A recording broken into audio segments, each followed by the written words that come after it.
अंबर हेठा धरती वसदी, इथे हर रुत हसदी हो। किन्ना सोना देश है मेरा, देश है मेरा, देश है मेरा। किन्ना सोना देश है मेरा, देश है मेरा, देश है मेरा, देश है मेरा।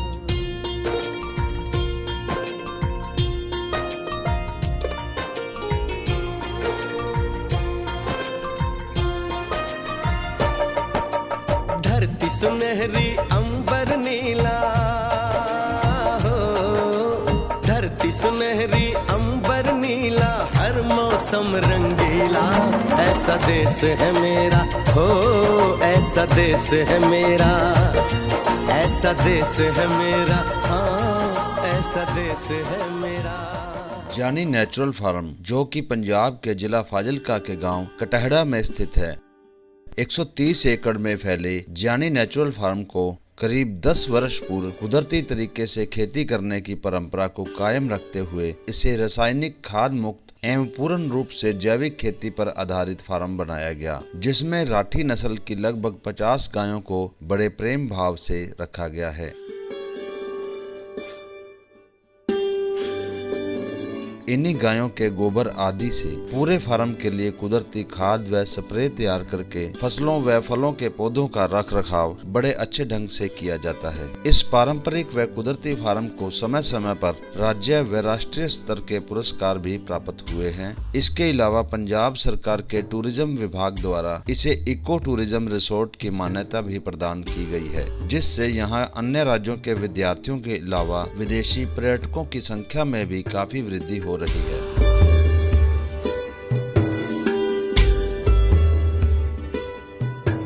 भारतीय संस्कृति व पंजाबी विरासत को एक ही लड़ी में संजो कर रखा है इलाके के प्रगतिशील किसान श्री विनोद जानी, उनकी धर्मपत्नी श्रीमती इंदु जानी व इनके सुपुत्र श्री विश्वजीत सिंह जानी ने, जो कि हमारी संस्कृति व परंपरा को कायम रखते हुए गौ माता पर आधारित खेती करके जहां एक और स्वस्थ समाज का निर्माण करने में अपना बहुमूल्य सहयोग दे रहे हैं, वहीं पर्यावरण के प्रति अपनी जिम्मेदारी को भी बाखूबी निभा रहे हैं। आइए इस फार्म के महत्व के बारे में उनसे जानते हैं कि वे किस प्रकार यहाँ खेती कर रहे हैं। हमारी यहाँ जो खेती हो रही है 130 एकड़ में, इसे हम गाय आधारित खेती कहते हैं। तो गाय का ताज़ा गोबर हम ये यूज़ करते खेती के लिए। तकरीबन हमारे पास 55 देसी राठी नस्ल की गाय रखी हुई है। जो राठी नस्ल की गायें हैं उनमें 2-3 विशेषता अलग दूसरी गायों से हैं। एक तो ये बड़ी शरीफ होती है, मारती नहीं, ये सूखे चारा खा के भी पूरा भरपूर दूध देती है। दूसरी, इन गाँव में ये विशेषता, इनका दूध उत्तम क्वालिटी का होता है। जो गाय माता हमारी यहाँ है उनको एक तो हम खुला रखते हैं, इनको हम कभी भी नहीं बांधते। सबसे बड़ी ये बात है भी इनके बच्चे हैं, इनके पूरे बराबर में बगल में रहते हैं गाय के।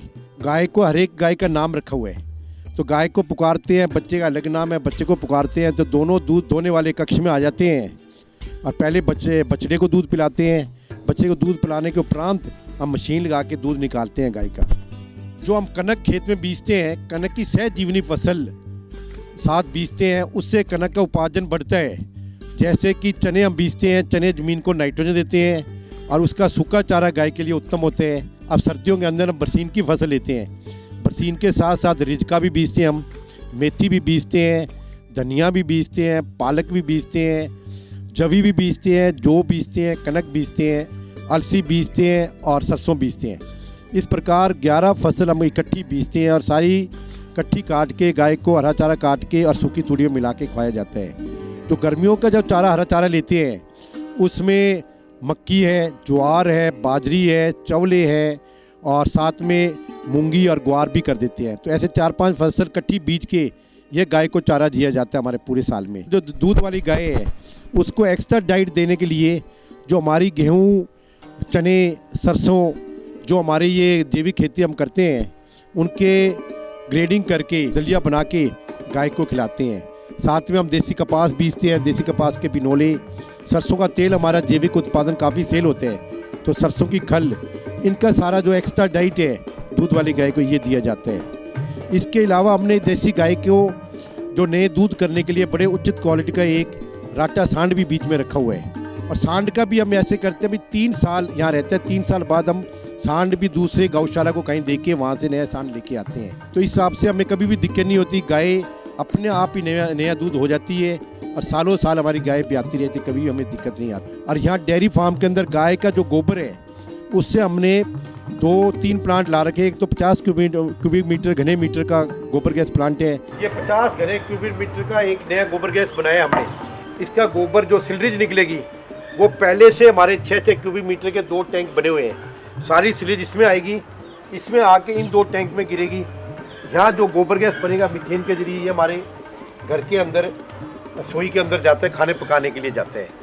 दूसरा इसकी सिलरेज आगे इसमें निकलेगी, गोबर गैस बनने के बाद फिर उस टैंक के अंदर जाएगी। उस टैंक में जो सिलरेज बनेगी हमारी, वो सारी खेत के अंदर जिस दिन पानी की बारी होगी वहाँ सेंट्रीफ्यूगल मोटर से टक के खाल के अंदर पानी के सोर्स में घेर के खेत में अपने आप चली जाएगी, सारे जहाँ घेरना है। और हमारे ये गाय आधारित खेती है, ये सारी जीव अमृत पर है। जीव अमृत देसी गाय के ताज़ा गोबर से बनता है। हम इसका ये फार्मूला है, अभी 10 किलो गाय का ताज़ा गोबर 200 लीटर पानी में डालते हैं, साथ में 2 किलो गुड़, 2 किलो कोई भी दाल का आटा, और सबको मिला के हम रखते हैं। तो 5-7 दिन बाद जो गाय के अंदर जो फ़ायदेमंद सूक्ष्म जीव है वो मल्टीप्लाई करके सारे 200 लीटर में तब्दील हो जाते हैं। फिर जो लिक्विड 200 लीटर पानी हो गया, इसको 100 लीटर में 10 लीटर या जीवामृत डाल के हम फसलों पर स्प्रे भी करते हैं। इससे फसलें हमारी भरपूर होती है, पैदावार बड़ी है। ये हमारी जो गाय का हम यहाँ दूध नहीं बेचते, देसी तरीके से घी निकाल के, मक्खन निकाल के घी बना के हमारा घी सेल करते हैं मार्केट में। और जो छाछ बच जाती है वो घर में पीने के प्रयोग में लेने के लिए, फिर जो गाय माता इन सबको पिला के, घोड़ी को पिला के जो बच जाती है इस टैंक में डालते हैं। जब कभी हमें ज़रूरत पड़ती है तो 100 लीटर पानी में 5 से 7 लीटर छाछ लेके इसकी भी स्प्रे करते हैं। ये दुनिया में जो छाछ की स्प्रे होती है सबसे बेस्ट फंगीसाइड का, फफूंदनाशक का काम करती है, फफूंदनाशक छाछ है। और दूसरी ये फसल को ताकत भी देती है, हार्मोन्स भी देती है। तो ये भी हम इस्तेमाल करें फसलों को बचाने के लिए। तो देसी गाय का पूरे हम उपयोग कर रहे हैं। हमारे ये बैल भी रखे हुए हैं, वो राठे नस्ल के नहीं, हरियाणा नंबर 1 के हैं। तो उनसे पूरे 2 बैलगाड़ी हमारे पास खेत के अंदर हरा चारा लेने आने के लिए पूरा उपयोग उनके लेते हैं हम। तो ये हमारा सारे 130 एकड़ का खेत ये गाय के आधार पर, गाय के ताज़ा गोबर से यहाँ खेती होती है हमारे यहाँ पर। श्री विनोद जियानी द्वारा की जा रही कुदरती खेती से प्रभावित होकर जहां देश विदेश के किसान व वैज्ञानिक यहां आकर गौ माता पर आधारित खेती के बारे में जानकारी हासिल करते हैं, वहीं देश के विभिन्न राज्यों के स्कूलों द्वारा अपने विद्यार्थियों को भी भारतीय संस्कृति व पारंपरिक खेती के बारे में जागरूक करने के लिए यहां भेजा जा रहा है, ताकि आने वाली पीढ़ी अपनी संस्कृति से जुड़ी रहकर स्वस्थ व स्वच्छ भारत के निर्माण में अपना महत्वपूर्ण योगदान दे सके।